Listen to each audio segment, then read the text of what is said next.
My name is Emma Thompson, and I'm 28 years old. The lawyer's office felt like a funeral parlor, all mahogany and hushed whispers.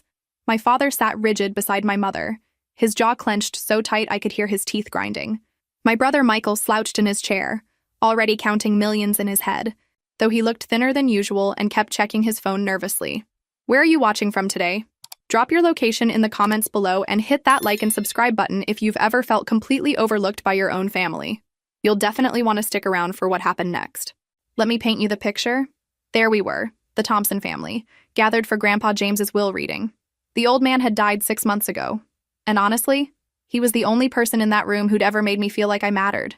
Dad had been circling like a vulture ever since, making calls to financial advisors and muttering about finally getting what we deserve. I'd always felt like the odd one out in our family. While Dad and Michael shared the same sharp jawline and dark eyes, I had Mom's softer features and lighter hair.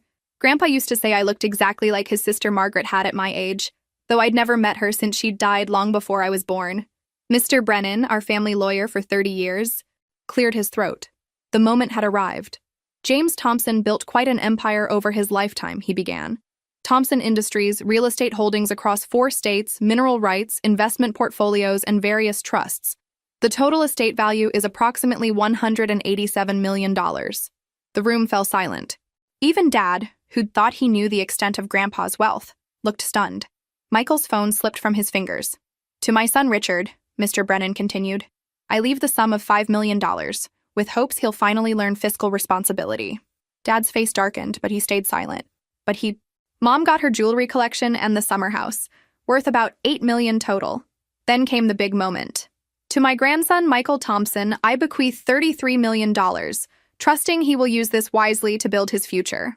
Michael actually pumped his fist, though his relief looked almost desperate.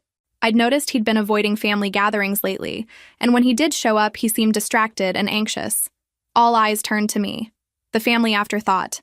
The daughter who'd chosen teaching over business, kindness over cutthroat competition. Dad looked at me with that familiar mixture of disappointment and disdain. And to my granddaughter Emma, the lawyer read, his voice oddly flat. Your grandfather has left specific instructions. Quote, Emma gets nothing from the primary estate. She can go earn her own money like the rest of the world. The silence was deafening. Mom actually smiled. That thin, satisfied smirk she wore whenever I got put in my place. Michael snorted with laughter. Guess Grandpa finally saw through all that teacher's pet nonsense. Dad leaned back, vindicated. James finally came to his senses. Emma, this is what happens when you waste your education on finger painting instead of joining the family business. I felt like I'd been slapped.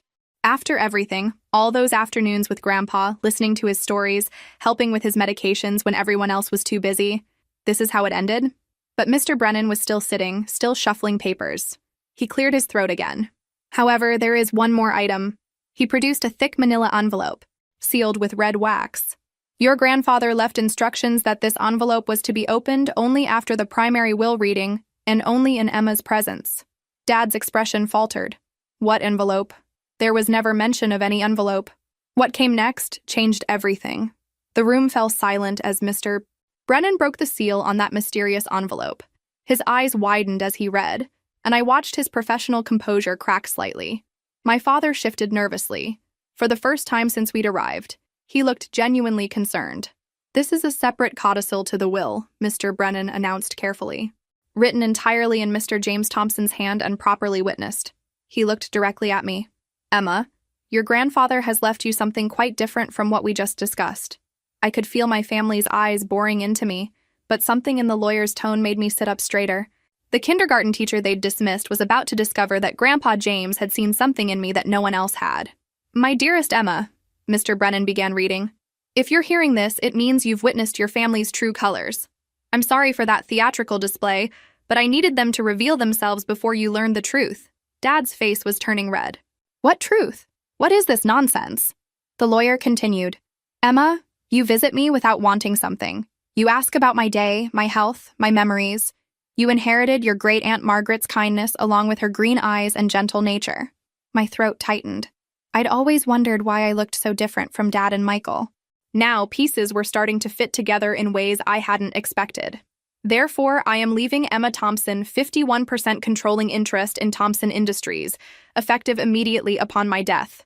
Additionally, she inherits my complete real estate portfolio, investment accounts, and mineral rights, totaling approximately $124 million. The silence that followed was so complete I could hear my own heartbeat. Thompson Industries wasn't just some side business. It was a multi-generational empire generating over $60 million annually in revenue. And I now owned most of it, plus wealth that dwarfed even Michael's inheritance. Michael's face had gone chalk white. That's impossible. Dad runs Thompson Industries. Dad's always run it. No, Mr. Brennan said quietly. Richard Thompson has been the operational manager, but James Thompson retained majority ownership until his death. Those shares now belong to Emma, along with the authority to make all major corporate decisions. I felt like I was watching this happen to someone else. Me, Emma Thompson, the kindergarten teacher who drove a 10-year-old Honda. I now controlled a business empire and personal wealth that made me one of the richest people in the state. Dad exploded from his chair. This is outrageous. Emma doesn't know the first thing about running a business. She can barely manage her classroom budget. Actually, I said quietly, surprising myself with how calm I sounded. I have an MBA from Northwestern with a focus on family business succession. I just chose not to use it the way you wanted me to. The shock on their faces was almost worth the years of condescension. Almost. But Mr. Brennan wasn't finished reading. Emma, I need you to know that your father has been stealing from Thompson Industries for the past 5 years. I have documented proof of fraudulent expenses, kickback schemes, and systematic draining of company resources into personal accounts. The theft started small, a few thousand here and there, but has escalated to over $800,000 annually. Dad's face went from red to gray in seconds. More troubling, Richard has been using company funds to pay Michael's gambling debts. Over the past 3 years, approximately $47 million has been funneled through fake contracts and consulting agreements to cover what has become a catastrophic addiction. I turned to Michael, who looked like he might vomit. $47 million? That explained the desperate relief when he'd learned about his inheritance, and why even $33 million might not be enough. The real scope of my family's betrayal was just beginning to unfold. Mr. Brennan's hands were shaking slightly as he continued reading Grandpa's letter. The room felt like it was shrinking around us, the weight of these revelations making it hard to breathe. Emma, the company is actually in excellent financial health, but only because I've been quietly covering the theft from my personal accounts to prevent bankruptcy.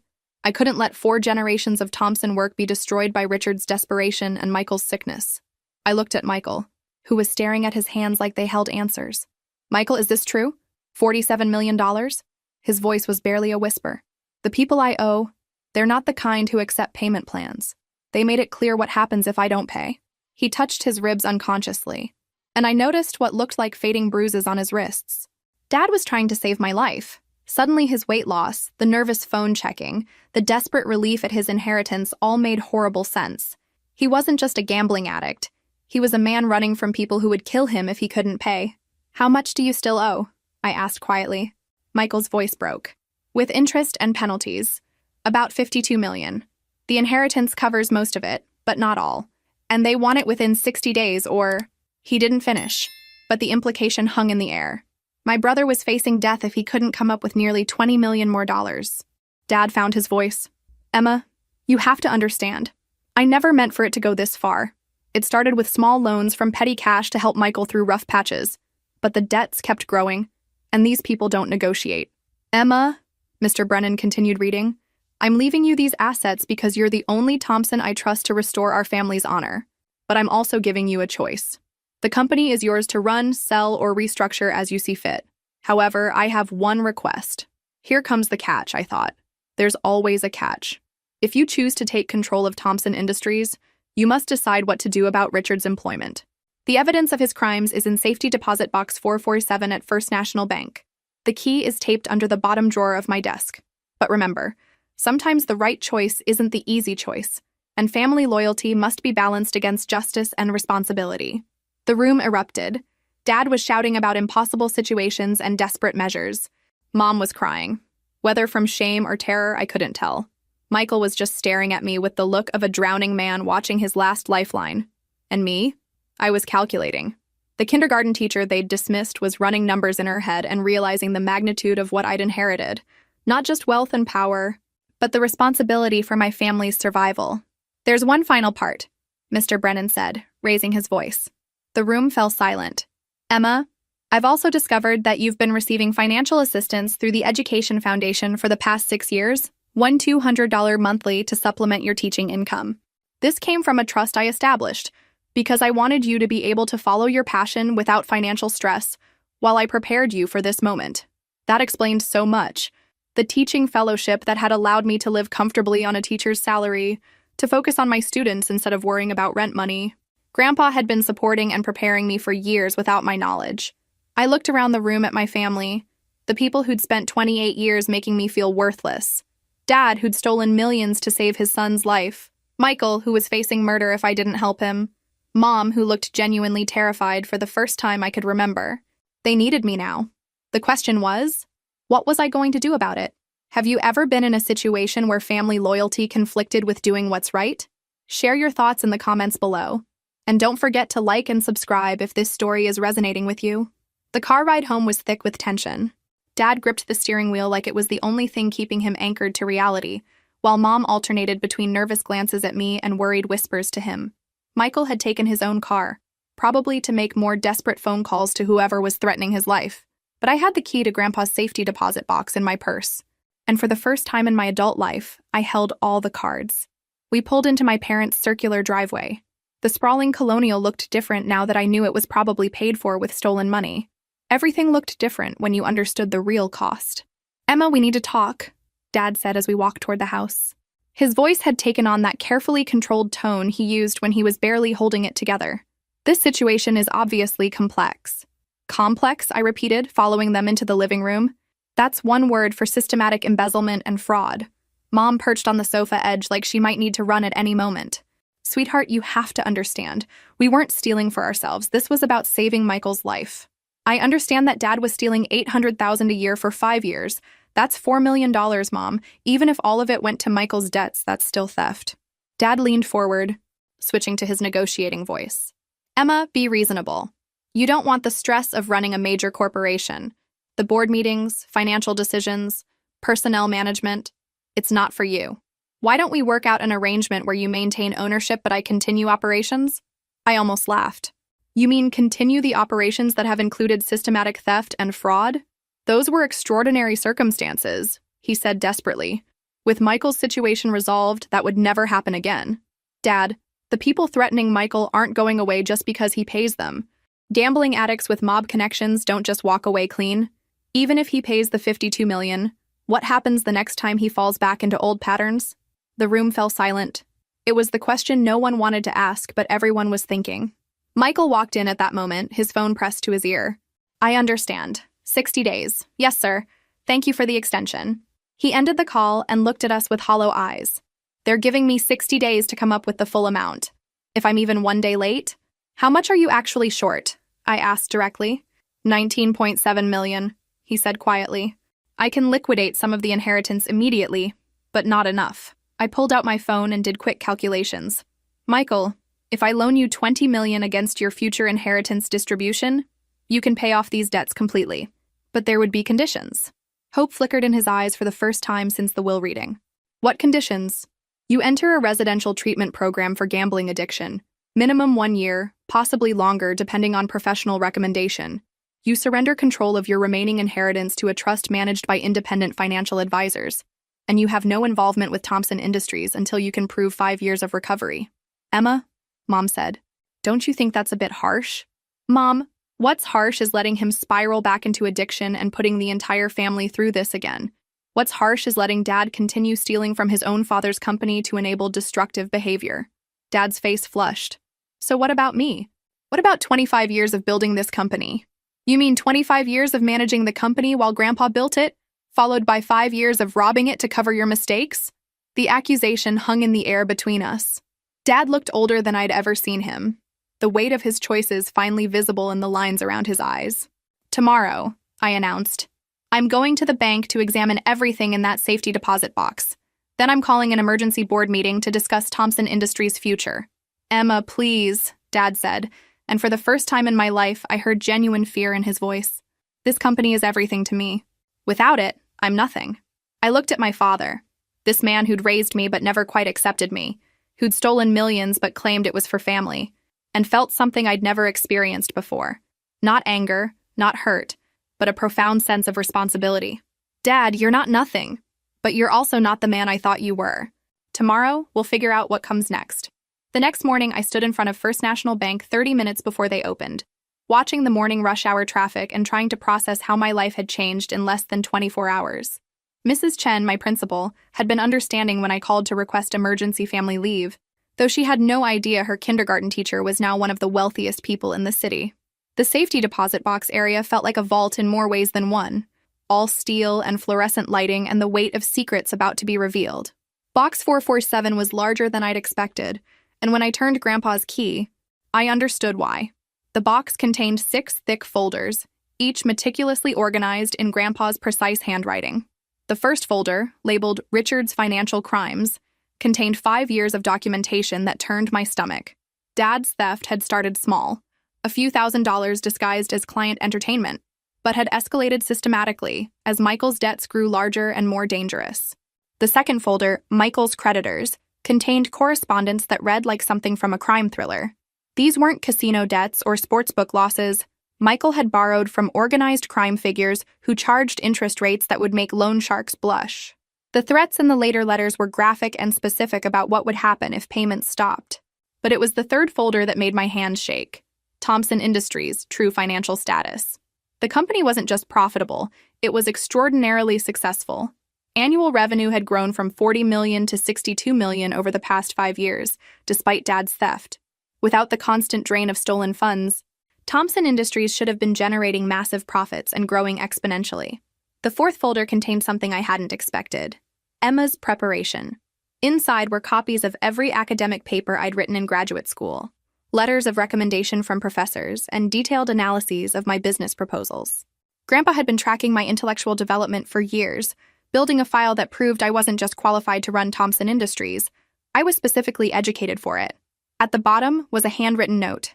Emma, you are inheriting more than money. You are inheriting the responsibility to decide what kind of person you want to be and what kind of legacy you want to build.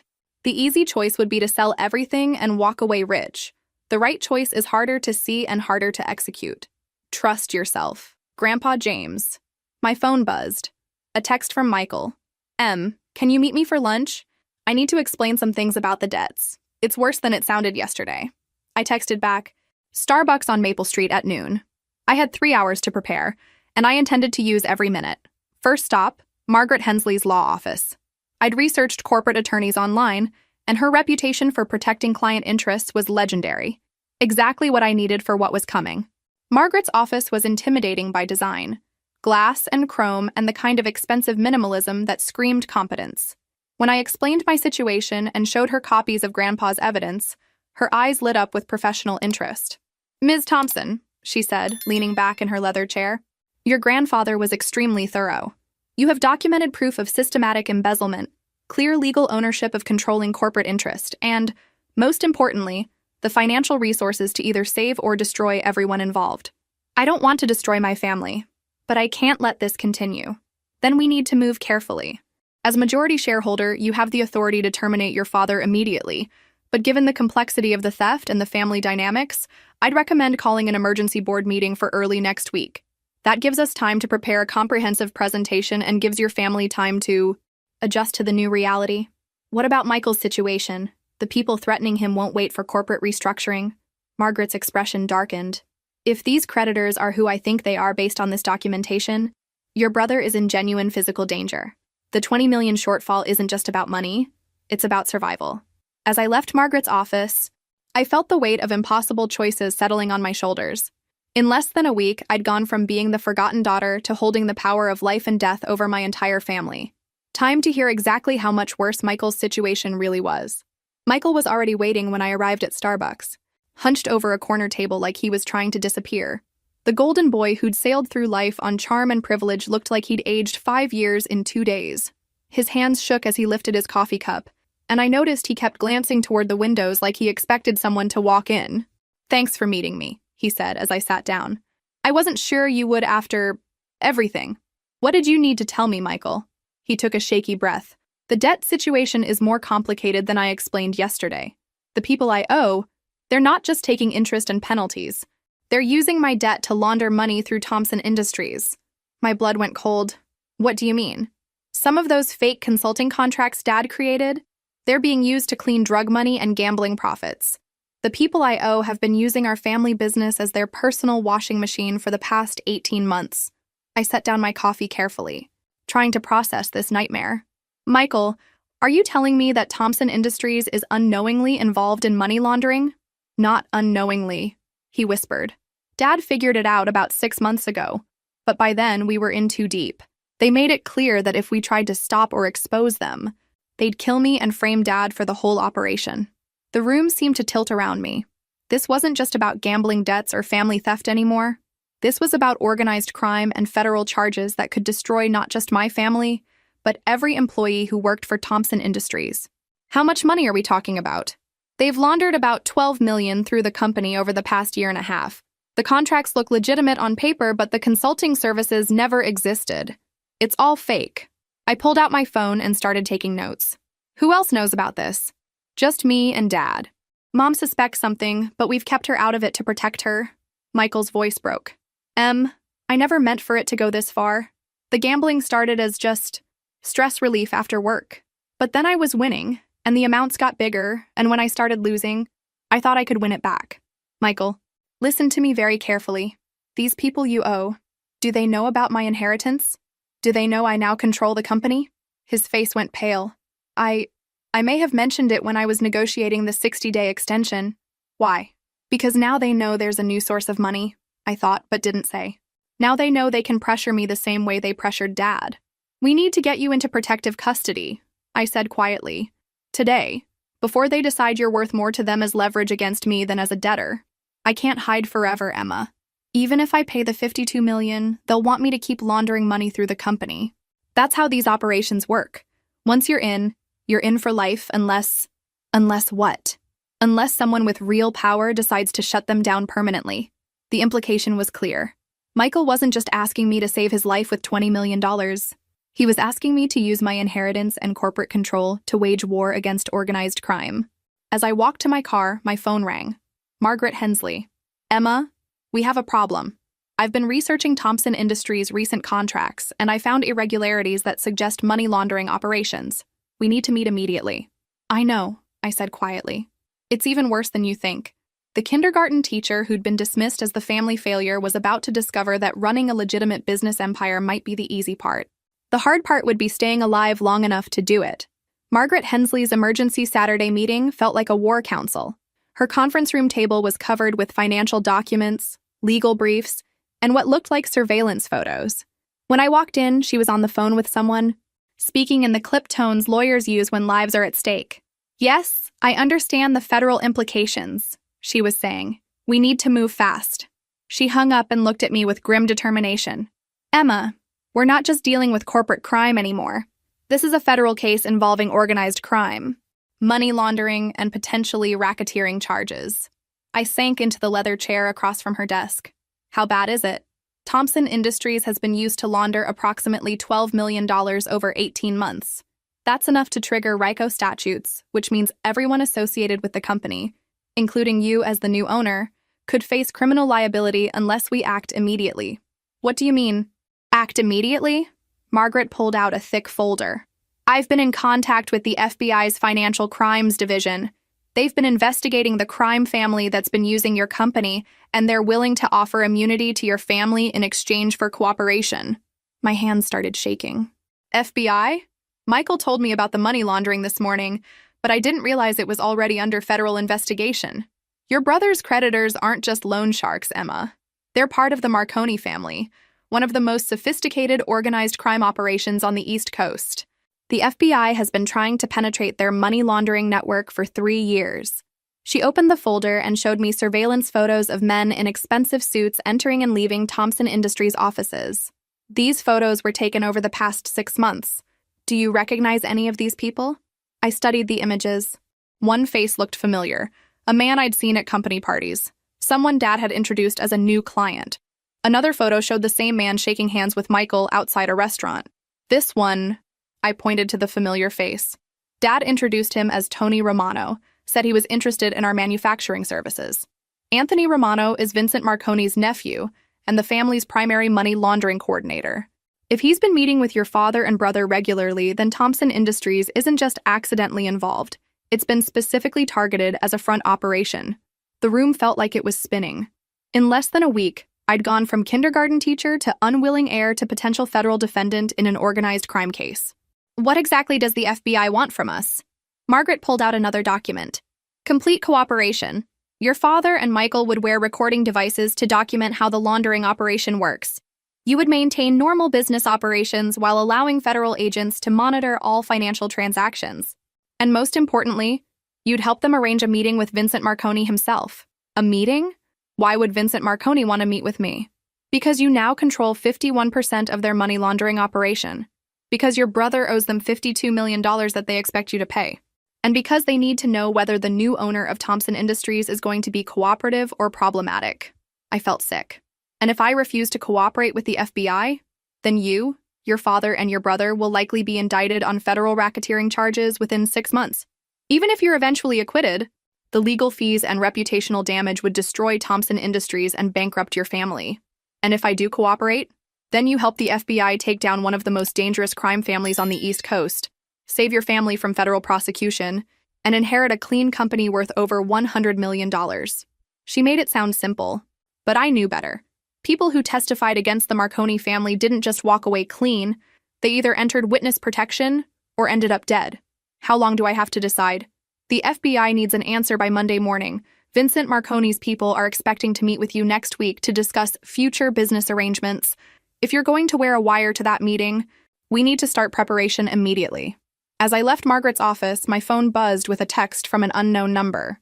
Miss Thompson, we should talk about your family's business interests. Tomorrow 2 p.m., Romano's restaurant downtown. Come alone. The message wasn't signed, but I knew who it was from. Vincent Marconi wasn't waiting for me to decide. He was forcing the issue. What do you think Emma should do? Trust the FBI and risk her life, or try to handle the mob on her own?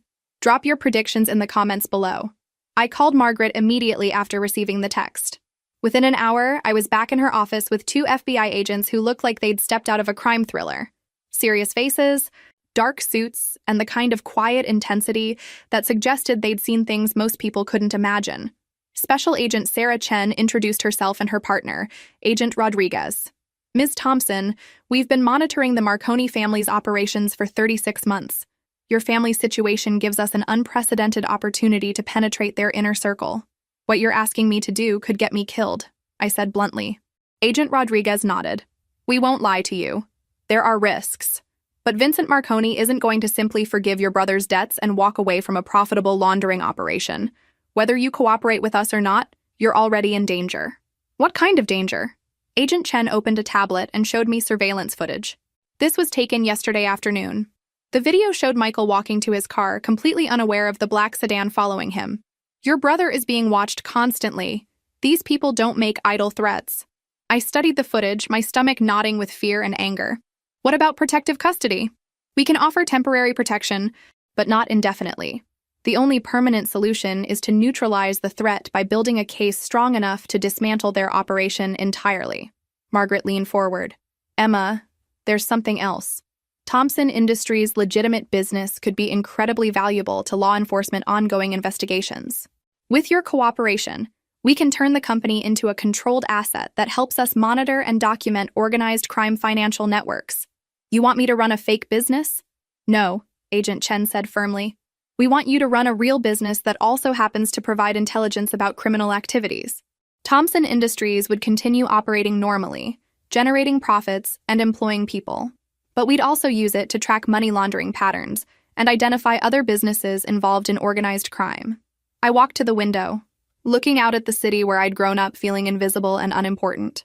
Now I was being asked to become a key player in the most dangerous game imaginable. If I agree to this, what happens to my father and Michael?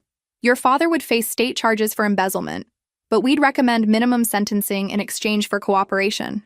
Michael would enter a federal witness protection program after helping us document the laundering operation. Both would avoid federal racketeering charges. And what happens to me? Agent Rodriguez consulted his notes. You'd remain as CEO of Thompson Industries with full FBI support and protection. We'd provide security, legal counsel, and financial backing to help you rebuild the company's legitimate operations. After our investigation concludes, probably 18 to 24 months, you'd own a clean, profitable business worth substantially more than its current value.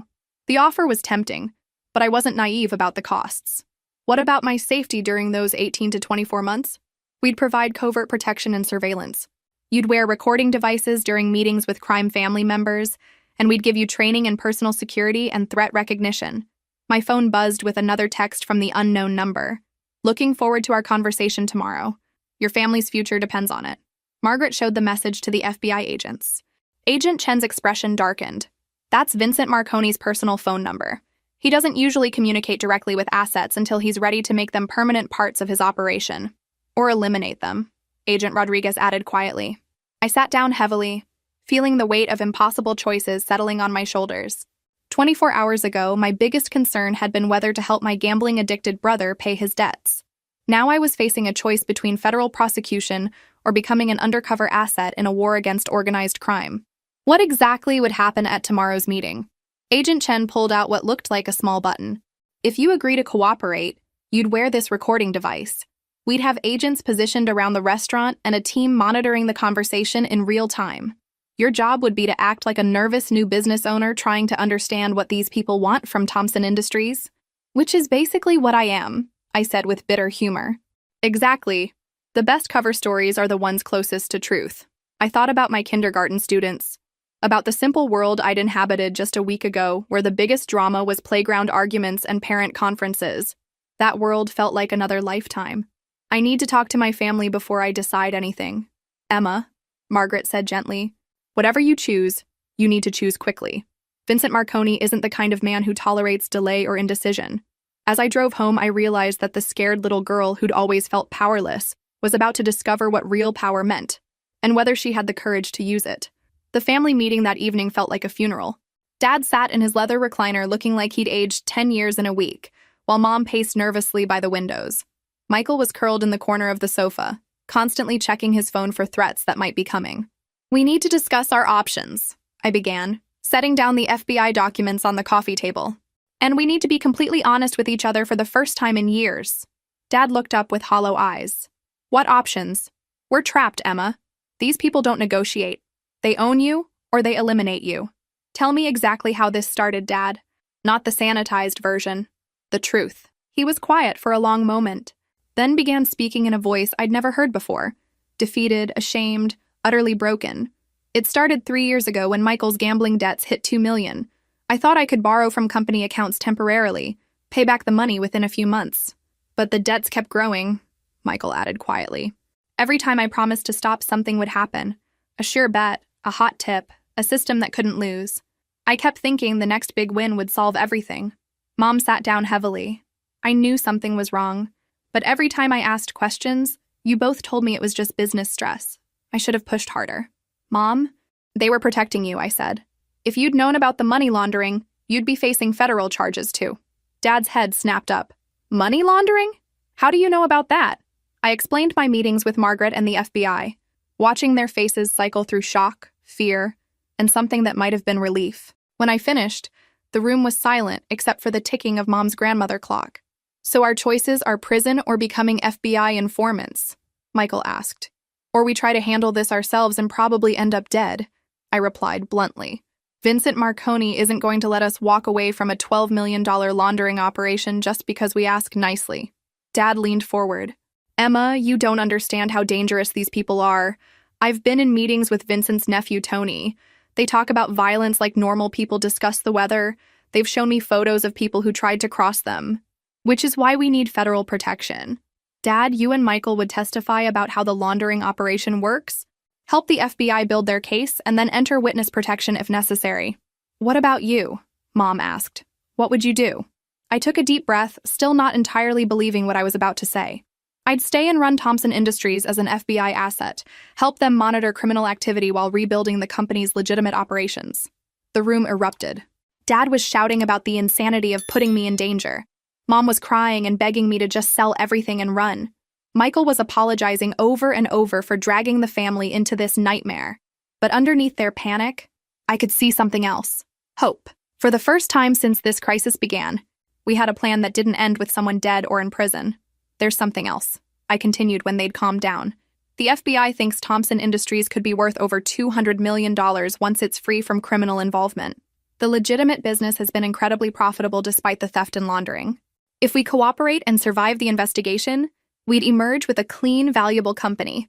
Dad looked at me with something approaching awe. Emma, a week ago you were a kindergarten teacher.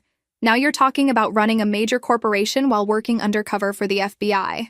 Are you sure you can handle this? For the first time since this whole crisis began, I smiled. Dad, I've spent 6 years managing rooms full of 5-year-olds. How much harder can it be to manage organized crime figures? Despite everything, they laughed.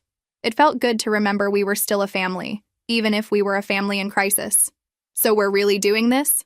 Michael asked. I looked around the room at the people who'd shaped my life, who'd hurt me, disappointed me, but also loved me in their flawed, complicated ways. We're doing this. Tomorrow afternoon, I'm having lunch with Vincent Marconi, and we're going to start the process of taking our lives back. My phone buzzed with a text from Agent Chen. Equipment ready. Training session tomorrow morning at 9 a.m. Are you in? I typed back, I'm in. The kindergarten teacher, who'd been dismissed as the family failure, was about to become the most dangerous woman in the room. The FBI training session took place in a nondescript office building downtown.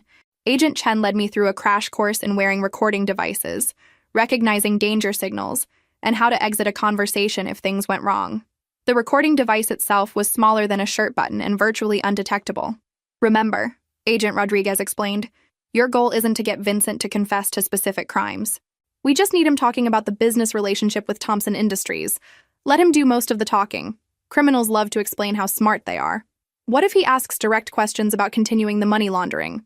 Be vague but not evasive. Say you're still learning about the company's operations and need time to understand all the business relationships. That gives you room to maneuver without committing to anything. Agent Chen showed me photos of the restaurant layout. We'll have agents at 3 tables and 2 on the street. If you feel unsafe at any point, order a Diet Coke. That's the signal for immediate extraction.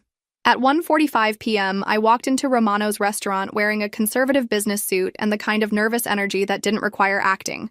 The maitre d' led me to a corner table where 2 men were already waiting. Vincent Marconi was smaller than I'd expected, probably in his early 50s, with the kind of expensive casual dress that screamed money and power. Tony Romano sat beside him, the man from the surveillance photos who'd been masquerading as a Thompson Industries client. Ms. Thompson. Vincent stood and extended his hand with old-world courtesy. Thank you for meeting with us. Please, sit. I shook hands and sat down, hyper-aware of the recording device and the FBI agents positioned around the restaurant. Thank you for inviting me. I'm still learning about all aspects of my grandfather's business interests. Your grandfather was a smart man, Vincent said, signaling the waiter for drinks. He understood that successful businesses require flexible partnerships. Flexible partnerships? Tony leaned forward. Thompson Industries has been providing consulting services for some of our associates. Very specialized work that requires discretion and reliability. I see. I kept my voice neutral. I'm still reviewing all the company's client relationships. Some of the consulting contracts seem quite lucrative. Vincent smiled, and there was nothing warm about it. Your family has been very helpful to us, Ms. Thompson. Your father and brother understand the importance of maintaining good relationships with valued partners. Of course. Though I have to admit, I'm still learning exactly what services Thompson Industries has been providing. Document management, Tony said smoothly. Financial record keeping, helping our associates organize their business transactions in ways that satisfy regulatory requirements. Translation, money laundering. But Vincent was too smart to use explicit language, especially meeting someone new. That sounds like important work, I replied. I assume our partnership would continue under the new ownership structure? Vincent's eyes hardened slightly. That depends on several factors, Ms. Thompson. Your brother Michael owes our associates a significant amount of money. Your father has been accommodating and helping us resolve this situation through creative business arrangements. Creative business arrangements? The consulting contracts I mentioned generate substantial fees that have been applied toward your brother's outstanding obligations. It's been a mutually beneficial relationship. I nodded thoughtfully, trying to look like a naive new business owner, slowly understanding the implications. How much does Michael still owe? $19.7 million, Vincent said without hesitation. Plus ongoing interest, of course. That's a substantial amount. Your inheritance should make it manageable, Tony added. We understand you've come into considerable resources. There it was, the real reason for this meeting. They wanted to know if I'd continue paying Michael's debts through the laundering operation, and they wanted to assess whether I could be intimidated or controlled. My inheritance does provide certain opportunities, I said carefully, though I'm sure you understand that any business decisions need to be made carefully and legally. Vincent's smile disappeared. Ms. Thompson, let me be direct. Your family's financial well-being and physical safety depends on maintaining our business relationship. Thompson Industries has been an important partner to us, and we expect that partnership to continue unchanged. The threat was unmistakable, delivered in the kind of calm tone that made it even more frightening. I felt my heart rate spike, but I kept my voice steady. I appreciate your directness, Mr. Marconi. As I said, I'm still evaluating all aspects of the business.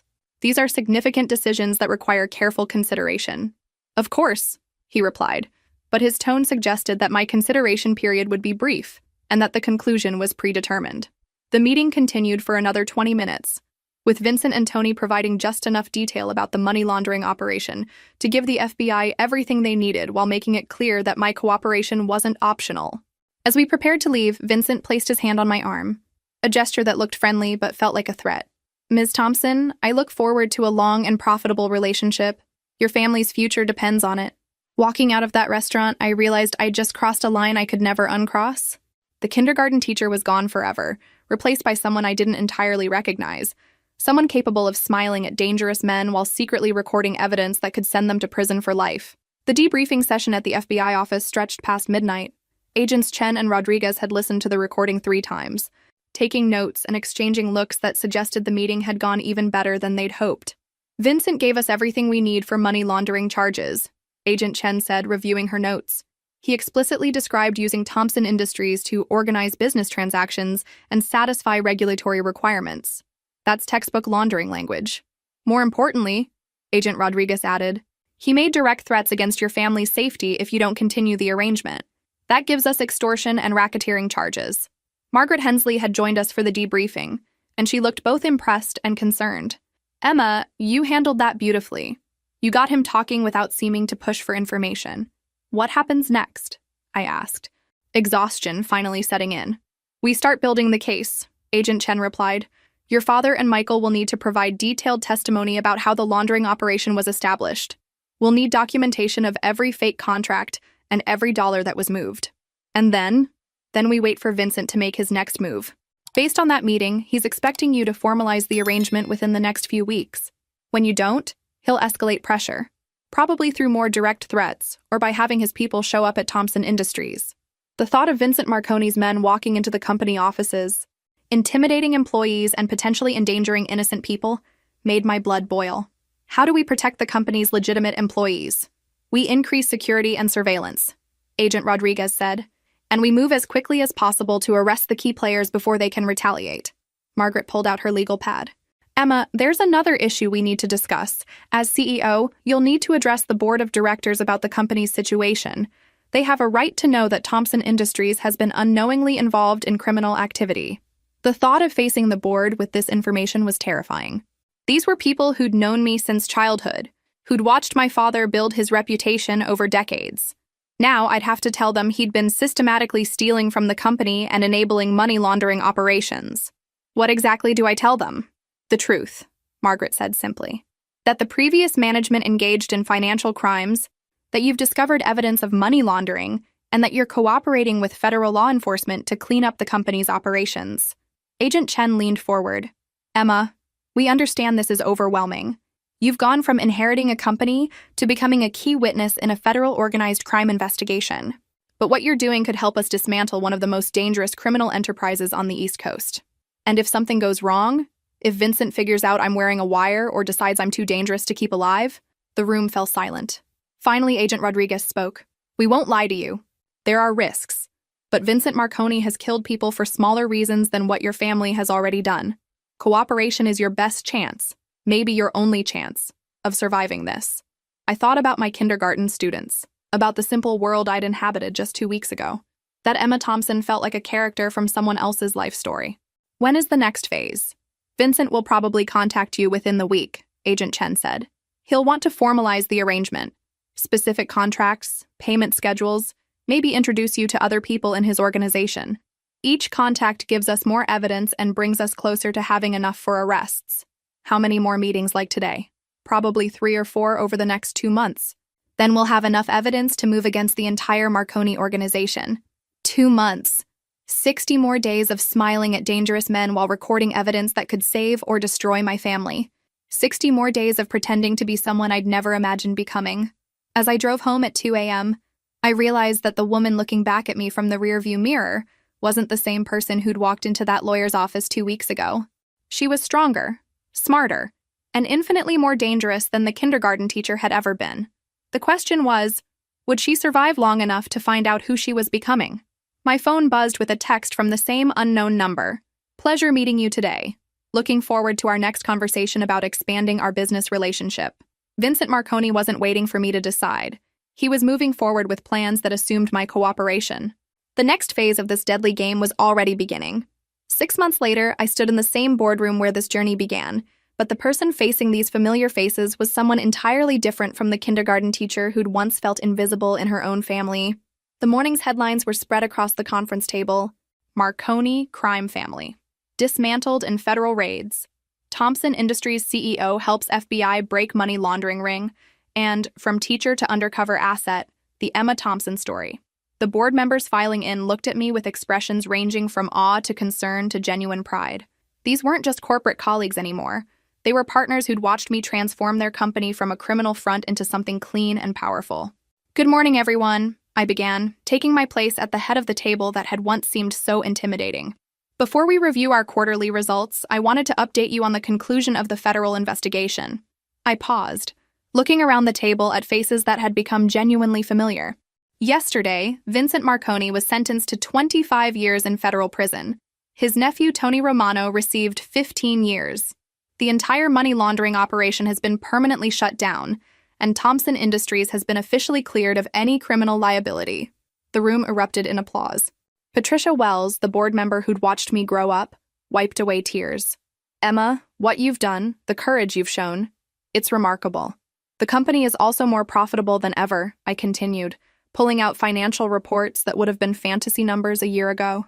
Without the constant drain of stolen funds and with our reputation for integrity restored, Thompson Industries has posted record revenue of $87 million this quarter. David Martinez, our CFO, nodded approvingly. Emma, the employee profit-sharing program you implemented has created the kind of loyalty and productivity we've never seen before. People are invested in the company's success because they share in that success. Which brings me to my next announcement, I said, pulling out documents I'd been preparing for weeks. I'm implementing the employee ownership transition we discussed last quarter. Every person who works for Thompson Industries will receive equity stakes proportional to their years of service and contribution level. The vote to approve the transition was unanimous, though several board members insisted on maintaining significant equity to ensure leadership stability. After everyone left, I sat alone in the boardroom thinking about the journey that had brought me here.